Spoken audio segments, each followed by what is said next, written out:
I'm here. Vice Mayor Best, Present. Councilwoman Mitchell, Here. Councilwoman Zapata, Present. Councilman Petralano. Here. Okay, please stand for invocation. Mr. Petrolanga has a guest, I think, too. I'd like to introduce the new pastor to the Ponciana United Methodist Church, Ginger Medley. Pastor Ginger, she likes to be called, and I want to thank her for leading us in tonight's invocation. It's a special night. Everything that's happening in Texas and other things. Right there. Thank you. I invite you to bow your heads as I pray. Dear Lord, I come to you on behalf of all who are gathered here today to say thank you. Thank you for your many abundant blessings to us and to our community. Thank you for the ability to be involved in useful work and for the honor of bearing our responsibilities as citizens and public servants of this beloved community. In the scriptures, you admonish us to obey the governing authorities, since you have established those very authorities to promote peace and order and justice. Therefore, I pray for our mayor and his cabinet and for all the city officials and personnel. Lord, please grant them wisdom to govern well and have a keen thirst for justice, compassion to discern the true needs of our people, confidence in what is good and fitting. Give them the ability to work together in harmony even when there is honest disagreement, and grant them peace in their lives and joy in their hearts. And indeed, oh God, we would be remiss if we didn't ask for grace upon those who are dealing with the hurricane in Texas, and Lord, also for the family of Armando Sosa. We thank you for his life and legacy, and we ask that you would wrap your arms around his family now and give them peace. In Jesus' name, I pray. Amen. Say the pledge. I I pledge allegiance to the flag of the United States of America and to the republic for which it stands, one nation, under God, indivisible, with liberty and justice for all. Thank you, Pastor. That was very nice Invocation. invocation. Now I Beautiful. got to be nice tonight. I don't know if I can handle it. Billy, you should always be nice. Come on, man. That was tough, dude. No, that was tough. We have an officer of the month. Chief, you have the floor. Mr. Mayor, thank you. Members of the council. The Officer of the Month for the month of June goes to Detective Robert Barrios. Robert? He was nominated by his commanding officer, Lieutenant Frank Perez, and usually I let the nominating officer do the presentation, but Lieutenant Perez is out ill today. You know, right up there, don't be bashful. Just a couple of things that he did to merit this award. You know, we go about in law enforcement and we do many things, but we also do things outside of law enforcement. And one of the things that Detective Barrios did was he arranged for the donation of 21 bicycles to a charity organization. Bicycles that we've had in storage for a while that we can't locate owners and so on and so forth. We get them donated to a charity organization. Also during the month of June, he executed 3 arrests, which included charges for filing a false police report, burglary of an unoccupied residence, burglary of a hotel room, grand theft, and probation violation. And one of the things that really sticks out, he received notification that a 5-year-old juvenile that had been missing since 2016 had been safely recovered. This was a result of his direct hard work and perseverance, which he coordinated multi-agencies, not just here in the United States, but outside. They included the National Center for Missing and Exploited Children, Florida Department of Law Enforcement, U.S. Department of State, Interpol, Royal Canadian Mounted Police, and regional law enforcement from the province of Quebec. So those are just some of the things that Detective Barrios did in this month to receive the recognition for Officer of the Month for June 2017.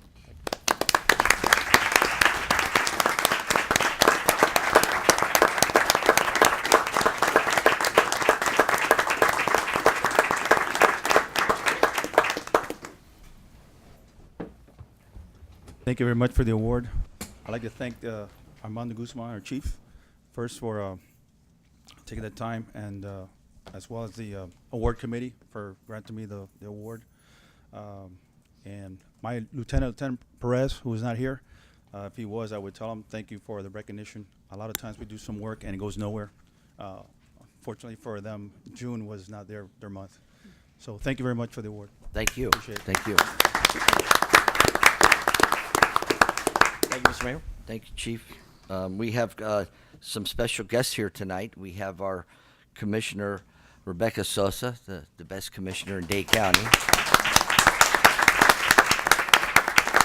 And we also have our State Representative, Brian Avilar, here tonight. They have a presentation to make.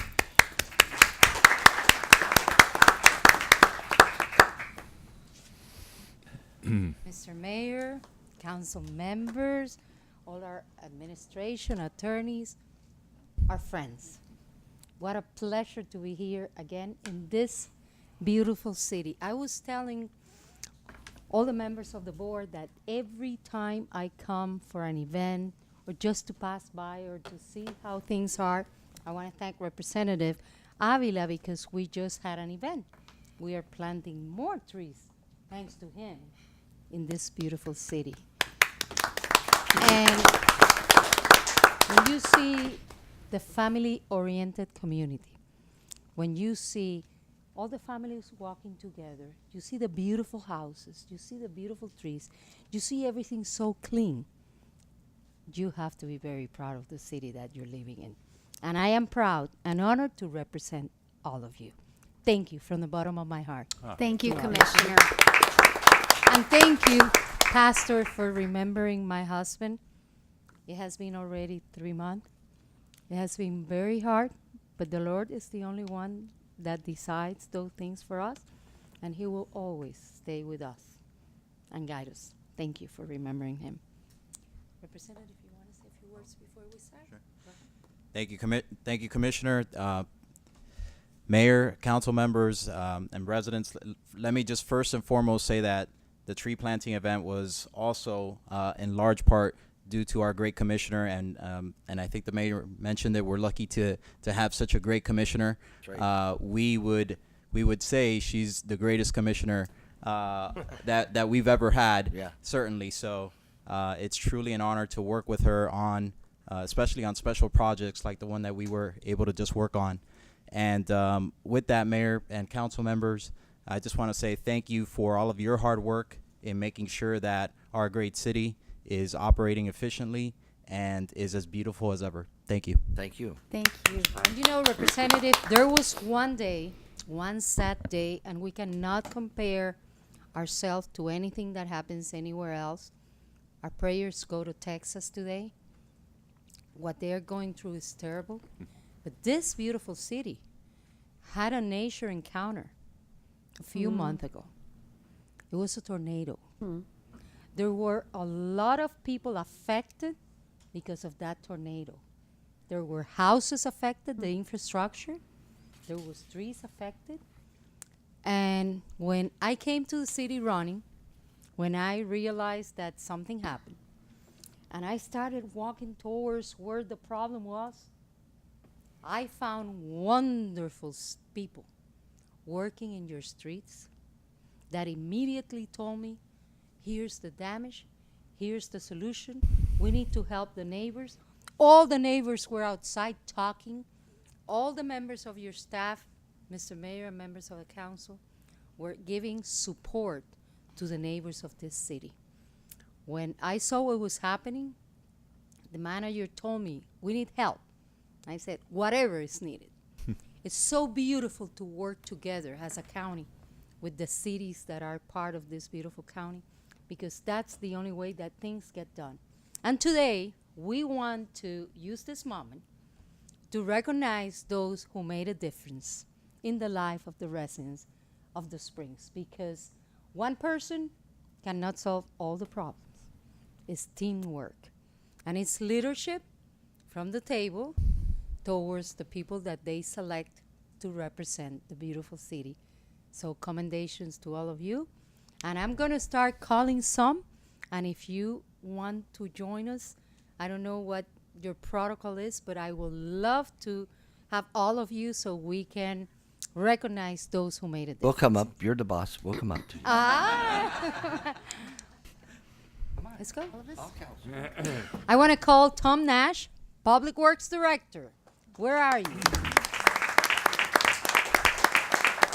As a commissioner and on behalf of the mayor, the Board of County Commissioners, and the residents of Miami-Dade County, I take great pleasure in presenting this certificate of appreciation to you in recognition of your contributions to this beautiful community.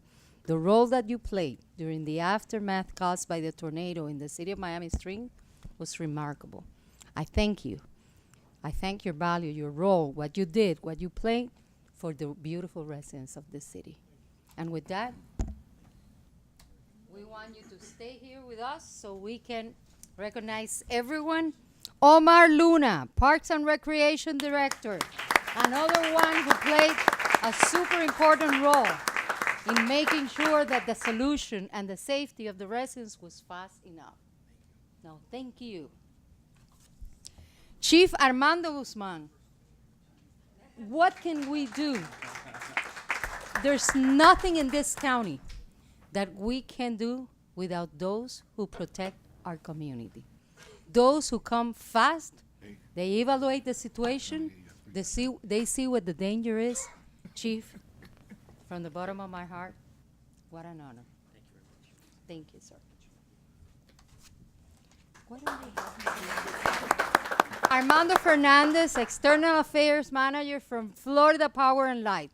Can you imagine, Armando, when you don't have electricity, when you don't have air conditioning, when you have children, when you have senior citizens, when you cannot cook, and then the company comes and we tell the company, you better hurry up and you better fix all the, because we're not nice, you know, we have to be, but we didn't have to because they were there. And Armando, on behalf of the residents that were able to recover the electricity so fast, we thank you. Robert Gaddis, Area Manager from Florida Power and Light. The same words go to you and the same recognition. Livia Haurishan, Senior Engineer from Florida Power and Light. So you are the one that designs everything to make sure it happens. The representative going to present it to you. Thank you. Jose Rodriguez, Senior Line Specialist from Florida Power and Light. Thank you very much for everything you did. Kelly Smith, Restoration Specialist, Florida Power and Light personnel. You're going to take it. Thank you. Oscar Ramos, another restoration specialist that took care. You're going to take it for him. O'Connor Tyndale, Distribution Engineering Leader. You left them working, right? Good job. That's what true leadership means. Line Specialist O'Neill James. O'Neill. Gerald Davidson, another line specialist who was here working hard. Frank Agate, another specialist. William Littleton, another one. Wow, you're going to have to distribute a lot tomorrow. Jose Juan, technical specialist 2. Perfect. Frank Lewis, another one of our specialists. And Jesus Lees, another one of our specialists. Although, thank you, and stay there because we want a picture with all of you. But we cannot, Representative, forget the ones that are in front, that are the ones that are making sure that everything that happens together with articulation to make sure it happens. So during the early morning hours of that January 23rd, 2010, when the tornado came and touched the beautiful city of Miami Springs, first responders from the city of Miami Springs and Miami-Dade County, along with city crews and members of the Florida Power and Light, worked together to be able to restore the management. Recovery efforts were headed by one person that I want to strongly recognize today. Our city manager, William Alonso. William, will you please come here?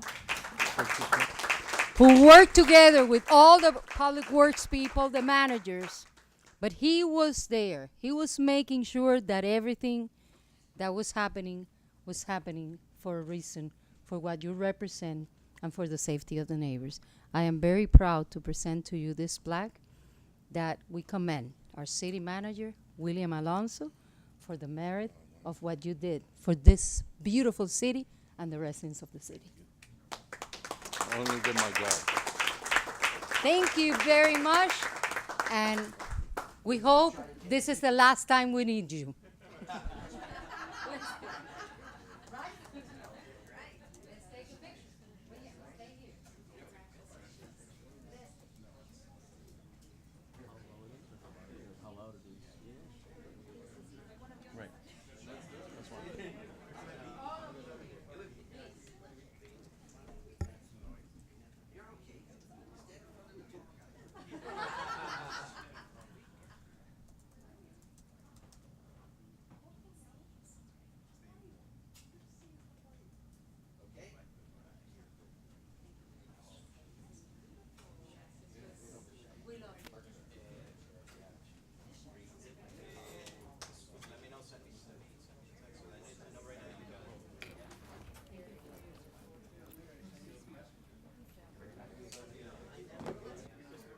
Now we gotta hear the crowd.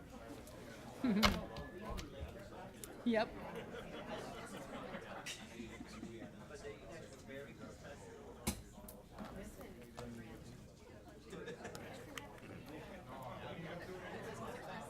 Brian, you gonna be around? You gonna be around, or are you leaving, or I heard you're leaving maybe, or? I'll be here until. Okay. Oh, October. Okay. I'm going to South Carolina this weekend. See my son and the baby. Striper bass fishing and stuff, hang out. So maybe when I come back, I'll come over. All right. Brian. Thank you. That's what I'm telling you. Oh. That was very, very nice. Very nice. Very nice. Yeah.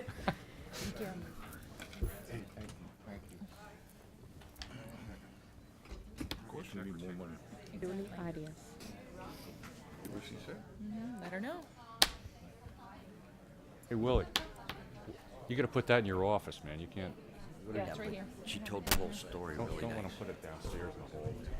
Yeah. That needs to be in his office. Yeah. I heard her. So do you think I didn't hear her? Okay, but see.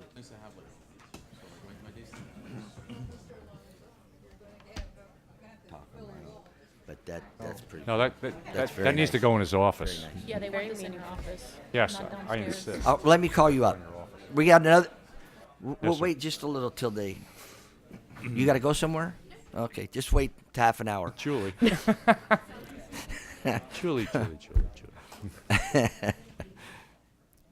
Okay, we have a presentation from Julie Arias. I'll let her announce what it's all about. Come on up. Mayor, council members, attorneys, residents. First of all, thank you so much for letting me present. I don't know how I'm possibly going to follow that, but I'll do my best. So basically, I am here to bring the Splish Splash Back to School Bash to our wonderful community here in Miami Springs. I am the owner and operator of Exclusive Event Games and a longtime resident here of Miami Springs. And I have partnered with Event Depot in the possibilities of bringing this event to our community. So what is the Splish Splash Back to School Bash? It is an event that has been created. Should I? I'm sorry. The You're clicker's fine. right there. Oh, perfect. Thank you. There we go.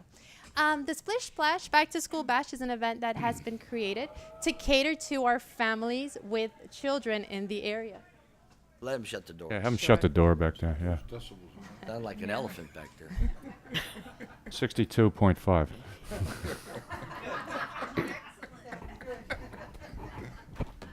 Sorry, It's a Julie. decibel. No, please. Yes. Is that the decibel? It helps with the nerves. It actually helps a little, so that's There you good. go. It loosens you up. It That's right. helps. There It wasn't you fair go. to Julie, though. so, So the Splish Splash Back to School Bash is an event that has been created to cater to our family with children here in our community. This event has been organized so that everybody of all ages that attends this event can enjoy and consume everything that is offered here in this event. The event would be located at the PV Dove Field on Saturday, September 30th, 2017 from 11 a.m. until 6 p.m. That will allow enough time for families to enjoy, but we would be able to close early enough not to disrupt any of our neighbors. What will it include? It will have a general play area. It will have a talk corner. It will have music, and it will have food. So what is the general play area? The general play area will be an area that will be suitable for kids and adults ages 6 to 99, so everybody can enjoy it and have a good time. This area will make up the grand majority of the event. It'll have wet and dry inflatables so that everyone can enjoy and have a good time. It will also have a talk corner. The talk corner will be an area that will be catered for ages 5 and below. We do want to go ahead and separate both groups. We know that our older kids can sometimes get very excited, and so we want to go ahead and make sure that our younger ones are protected. That area would have inflatables suited for that age group as well. So music and food. At the event, there will be food. We do not plan on bringing in a DJ of any sort. We just want to have a couple of speakers and some family appropriate music. The music would be top 40s of today. However, we would make sure to filter it to ensure that it is appropriate for everyone that is at the event. The food that we will provide would be sandwiches, hot dogs, so on and so forth. Drinks would be sodas, water, juice. No alcoholic beverages would be served at this event. Like I said, everything that we want to offer in this event should be able to be consumed by everyone that attends. And we want to make sure that it is as kid-friendly as possible. Admission to the event is absolutely free. Anyone can go and be there all day long. However, if you do want to enjoy the inflatables and the rides that we're going to offer, for both different sections, we do have 2 different all-inclusive bracelets. For our talk corner, we have a $10 bracelet. Once the child purchases that bracelet, they can ride all-inclusive all day long, nonstop. The same would apply for the general area. However, the general area would be a $20 ticket because they would have a lot of more options. Bracelets would be different for each section to ensure that those groups are separated and to ensure the safety of everyone that is participating at the event. We have opened up this as a fundraising opportunity for all of the local organizations in the community, that being Miami Springs and Virginia Gardens. The way that we are doing it is right now we have 3 organizations that have really jumped on board wanting to participate with us. The first one is the Miami Springs Senior High School Math Club. They want to go ahead and do a bake sale on site. They want to potentially provide parking through the Miami Springs Senior High School, and also bracelets sold through they would be able to sell bracelets for commission. They plan to use that money in order to help them pay for their traveling costs through all the different competitions that they attend throughout the year. All Angels Academy also wants to come on board. They would be actually providing all of the food that would be served at the event. So they would be providing those sandwiches and hot dogs and drinks that we earlier discussed. And they would also be doing commissions through bracelets. Their goal is to raise money to offset the cost of a playground that they're looking at putting into their school. And we also have Starlight Dance Studio, and they would be working through bracelet commissions as well. And their goal is to be able to assist with the offset of paying for some of the competitions for parents, and potentially even being able to raise enough money that maybe they could actually have their students go for free. That is just 3 of the different organizations that have shown interest. These 3 are top that have really wanted to jump on board and really join us. This is still open. Fundraising is still open, so anybody that has an organization in the city is welcome to fundraise through us if they're interested. What do we ask of the city? Well, foremost and first, your approval. That is obviously the first thing that we're looking for. And then access to your resources. And when I say resources, we're talking about the Circle Marquee, exposure. So closer to the event, being able to put our name up there, having people see that something is happening, exposure on the city calendar, being able to put things up if there's city bulletin boards at the city hall, rec center, things of that nature. So being able, basically supporting us in that marketing by allowing us to expose the event in public areas. And that is what the Splish Splash Back to School Bash is. I don't know if anyone has any questions or concerns or not. I open up for questions. Anybody have any questions? Julie, what'd you say the hours were on that? It would be 11 a.m. till 6 p.m. 11 to 6 on September the 30th. Correct. Correct. I guess this would be something that we would see by consensus if you want to have her participate for the management to go ahead and organize it and get it done. I have a question. Sure. As far as staffing, because you've got a lot of different playground areas with water and rides, who's going to be staffing that to make sure that, the children don't wind up Sure, on top of absolutely. each other? And So like I mentioned, I am partnering with Event Depot. And all of the staffing would be done through Event Depot and exclusive event games. So it would be company employees that would be handling everything. We would be monitoring every single ride. We would have a barricaded area for the tot section to ensure that whoever's entering that area is strictly parents and the younger kids. So definitely everything would be monitored. Absolutely. Each specific individual ride. So it wouldn't just be like, oh, we have random people walking around. No, every single attraction would have somebody managing it. I have a question. Sure. So in terms of safety, liability, the company that you're bringing to work with you, do they carry insurance in terms of safety for the children? Correct. Absolutely. They do have insurance, and that has actually already been provided to the city. Okay. Yes. was that insurance acceptable? Dan, do you know, as far as I think that we're in indemnification? the mode of allowing her to negotiate with the city to come Okay. forward to Yeah. us. Okay, all In right. other words, these questions now, it's like we've done before, she'll go ahead, if we give the consensus for management to work with her, and the attorney and the management will have everything set for us to bring it back to us to approve it, just like the art festival and so on. Okay. So we have consensus to move forward? Yes, sir. Okay, on full disclosure, I don't think I can vote on this, as far, consensus is one thing, but when it comes up, Starlight Dance Studio, Right. I don't think I'll be able to participate in this, but they'll see how that is. Well, you meet with the manager and find out, we gotta make sure the date's open for the 30th, and now it's up to the management and you to negotiate to come forward for us to vote on it. Sure. If I may, we've actually had already meetings with everybody. I do know that the date is available. Okay. And we have actually already talked about rental.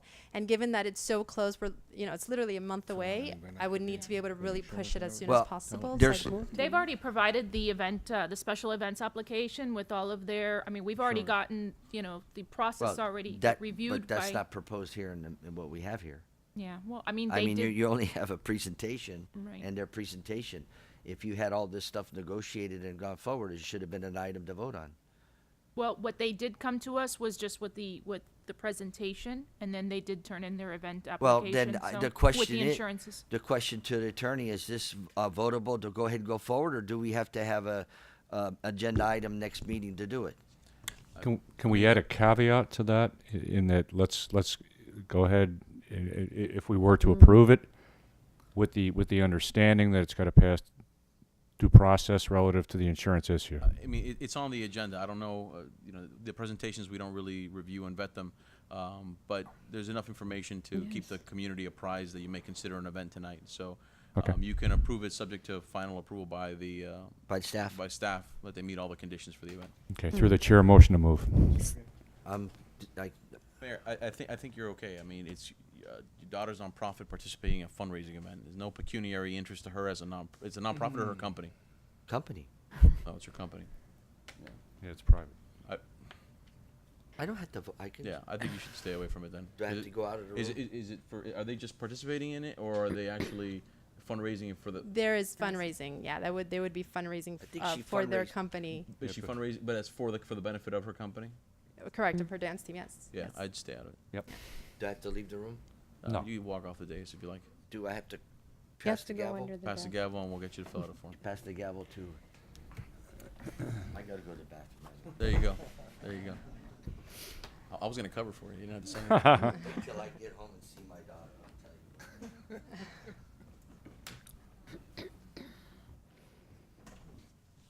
Call the vote. Vice Mayor Best? Aye. Councilwoman Mitchell? Yes. Councilwoman Zapata? Yes. Councilman Petraman? Yes. I guess at this point, Julie, thank you. Thank you. I guess your coordination with Mr. Alonso will work from here. Good luck to you there. I guess next we have the audit of the month. Mr. City Manager? We can get. They were not able to attend tonight, so they'll be presented either at the next meeting Okay. or the following. Okay. Wow, he's fast. Bill, we're almost done. The meeting's almost over. Open forum, sir. Okay, we're at the open forum. We have Mr. Martin Crossland.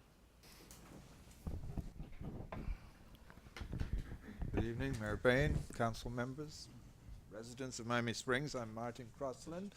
I live on 900 Plover. Some years ago, I entered a website called Letterboxing, and I don't know if anybody's ever heard of this, but it basically means that you create an itinerary, and at the end of the itinerary, you're supposed to find a letterbox, which is a box with a stamp in it, and these letterboxing is carried on all over the world. It's evolved into what's called today geocaching, because now you go with a cell phone and use a GPS to find the letterbox. So I had this thing going for some while. I sent a copy of what I created to all the council members and the city manager. My idea is that many cities of the world have a walking tour, a self-guided walking tour of the city in which one lives in, which is used very often by visitors and also by residents. Sometimes you can take a walking tour and see things you haven't seen before. Maybe the Osceola apartment buildings. I bet not many people have actually seen those. And so my idea was that the city has a very, very good website. They also have a historical section with all the historical monuments in the city included, but it doesn't tell you how to get to them. It's merely a list. So I would like, if possible, that this tour be included in the website. I'd be happy to work with the IT person or the webmaster, or any of you if you have any suggestions on this tour. It's an interesting tour. It's rather different from a tour because you have to think a little as you go along. It's not very obvious. For example, when I say you have to walk down Morningside, instead of Morningside, I put AM side. So you have to think that one out. But when you get there, you'll see. So I'd like, if possible, to put it on our website as an added attraction for residents and visitors. I'd be happy to work with you all on that point if you would like to have this. And I should give a copy to Mr. Curtis, right, because he'd like to do the walk. And I have copies on the back table if anybody else would like to pick one up on the way out. And that's basically what I have to say. Thank you very much. Thank you, Martin. Okay, we got Greg.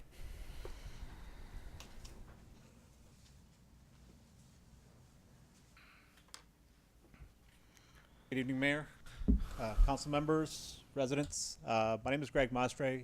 I'm at 330 Miller. I've been trying to get to a meeting for some time now. With my schedule and family, it's pretty hard.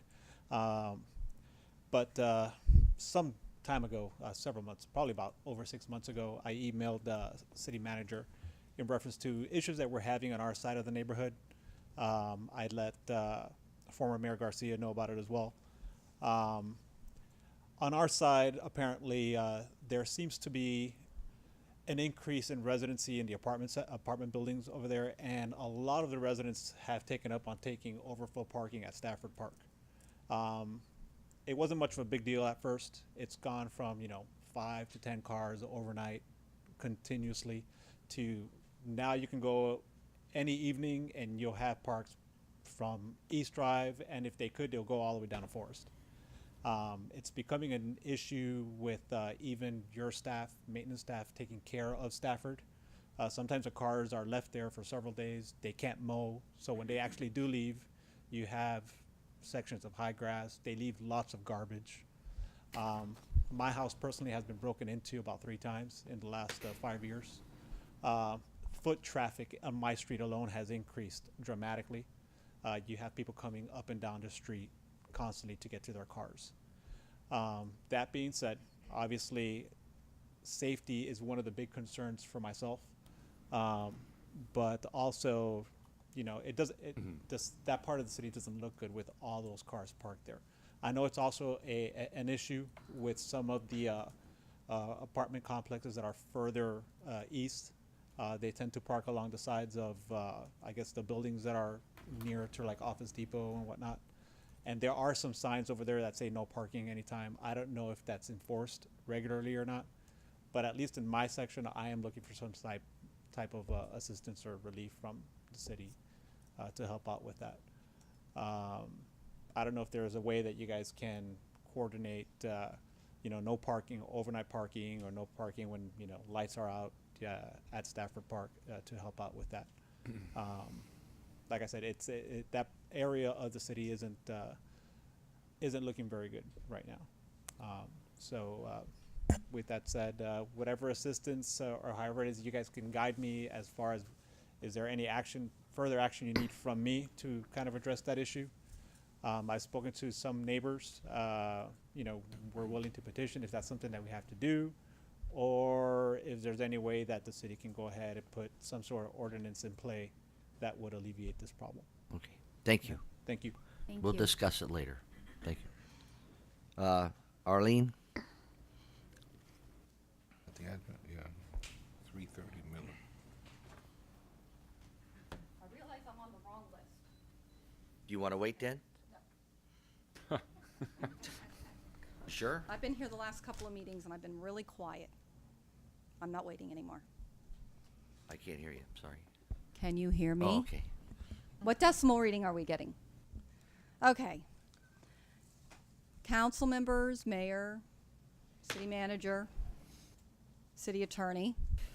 I'm here this evening to address the second reading in an ordinance being presented to the city of Miami Springs, amending Chapter 99 of the noise, 7B on the agenda. I actually printed a Google map and marked Woody's and my home so you can get an idea of exactly where I live. Thank you.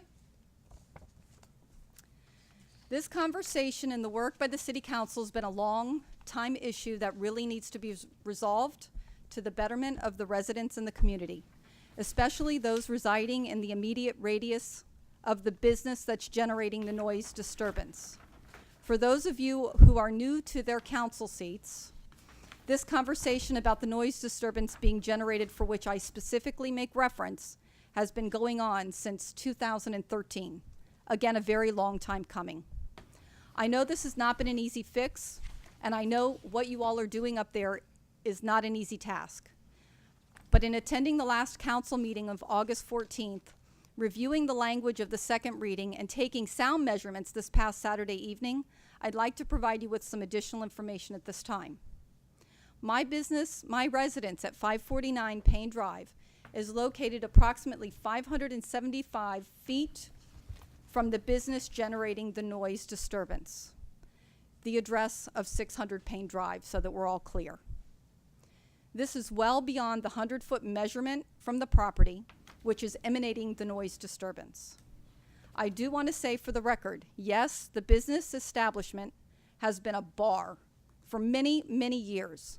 This establishment has changed hands a number of times, but this establishment did not always have an outside arena in which to amplify noise and impact the neighborhood as it's been doing and is currently doing.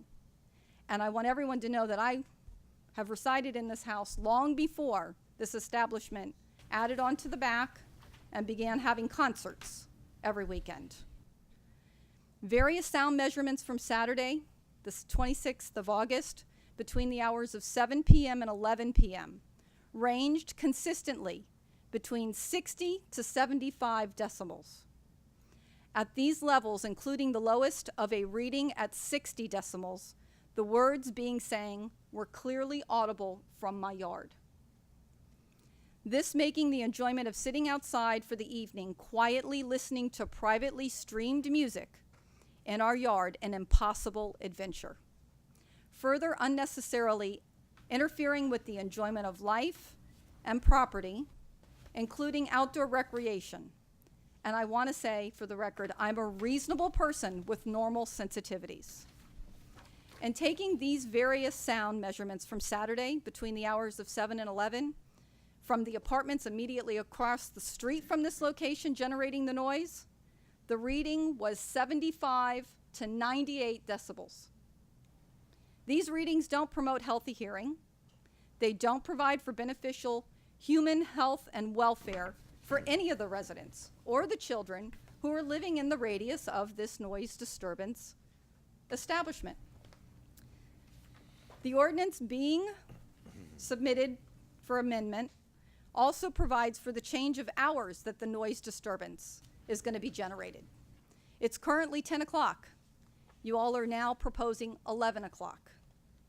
I don't understand why the noise ordinance is being changed to include another hour, especially when the use of tools and equipment has to stop at 8 o'clock on Monday through Friday, 5 o'clock on Saturdays and Sundays, and lawn equipment has to stop running at 8 o'clock. So if everybody else has to quiet down, I don't understand why this is going to be allowed to continue.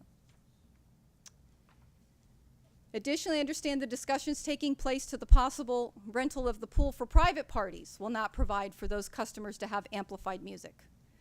I don't understand how you all can institute that at the pool and not disturb that side of the residents of Miami Springs, but nobody can do anything about what's going on over where I live, and nobody has done anything. I understand that prior to introducing this language that would amend the current ordinance, the decimal equipment was purchased by the city, and the police department completed some work of sitting at various places and distances in our immediate neighborhood taking sample readings. Have those reports and findings been provided to the council for review? My real question at this particular time is, can each of you quantify the level of noise being generated at 60 to 75 decibels? Do you truly have any idea of the impact on a residential neighborhood at those readings? I raise this question because at the last council meeting I attended, Mayor Bain was asking for the decimal reading of the AC vent that was rattling and causing him an annoyance. No, it's an example, but go ahead. Okay, it was an example. Yeah. Thank you. I realize that most of you don't reside in the immediate radius of this business. And what we're trying to discuss, you may not understand the frustration of the neighborhood. We all work hard during the week to come home on Friday evenings and enjoy our family and homes. This noise disturbance every Friday and Saturday evening is keeping our neighborhood from the enjoyment of why we live in Miami Springs. We have a wonderful community. We have a great police department. We all feel a great sense of safety and want to enjoy being outside in the evenings when the temperatures cool down. In our neighborhood, we are unable to enjoy our yards. The noise disturbance that is going on and has been allowed to continue over these past years is unnecessarily interfering with our enjoyment of life and property, including outdoor recreation. My last concern has to do with the enforcement of the violations with respect to the amending of this ordinance.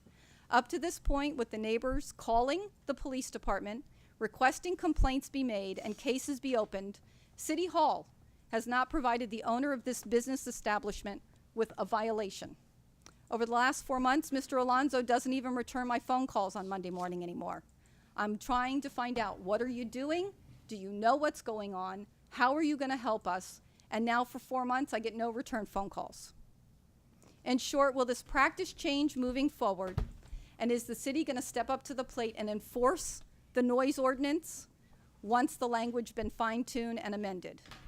Lastly, for the public record, the noise disturbance being generated from the business establishment located at 600 Payne Drive is unnecessarily interfering with the enjoyment of life and property, including outdoor recreation. I am a reasonable person with normal sensitivities. Thank you. Thank you. Thank you. That concludes open forum, and we continue with 5A. Which meeting is there a problem with the minutes? The August 14th regular meeting. The regular meeting? Okay, we'll go ahead and approve the August 7th workshop meeting. To the chair, motion to move 5A, sir. Second. Call the vote. Vice Mayor Best. Aye. Councilwoman Mitchell. Yes. Councilwoman Zapata. Yes. Councilman Petrolanda. Yes. Mayor Bain. Okay, and we'll make a motion, and then we'll go ahead and correct them after the motion to approve the council minutes. Well, no, maybe make the Okay. Item 10D for first reading. One of the ordinances, the vote needs to be changed to a 4-1 vote. It's reflecting a 5-0 vote, so that would have to be corrected. Saw that. Okay.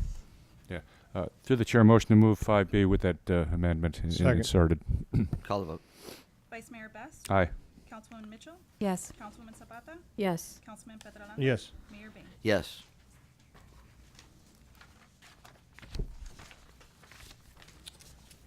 Okay, we go to, this is 7A. This is the second reading of an ordinance. Mayor and council, we have an ordinance, the City Council of the City of Miami Springs, Florida, amending Article 8 of the Code of Ordinances, changing its title, further amending the sections therein and creating sections to provide for definitions, code compliance, board composition and terms, roles of the city attorney, designation and authority of the code inspector, enforcement procedures, conduct of hearing, power of the board, administrative fines, costs, liens, additional remedies, appeals and notices, providing for conflicts, providing for severability, providing for inclusion of the code, providing for implementation, and providing for an effective date. Mayor and council, as I mentioned, during the first time, this is an update of the code enforcement ordinance that was outdated and also did not reflect the actions that or I would say did not properly authorize the board to do some of the actions that they had already been doing, such as mitigating fines and other things like that. It also didn't specify the role of the city attorney. The city attorney cannot both represent the board and also represent the city. It's sort of the attorney for the judge and attorney for the prosecutor. It can't be the same person. And the city had been using the city attorney as almost like a prosecuting attorney, if you will, supporting staff to do that. And that's actually, it's been determined that's a conflict of interest and cannot be held by the attorney. But certainly with regards to mitigation, without authorizing the board to mitigate fines, only the city council has the authority to mitigate fines. There have been no changes to the ordinance in first reading, and you hear a public hearing for second. I open up to the public. Anyone wish to speak on this item? You don't have to sign up. Anybody wish to speak on this item? I close the public hearing and I'll entertain a motion.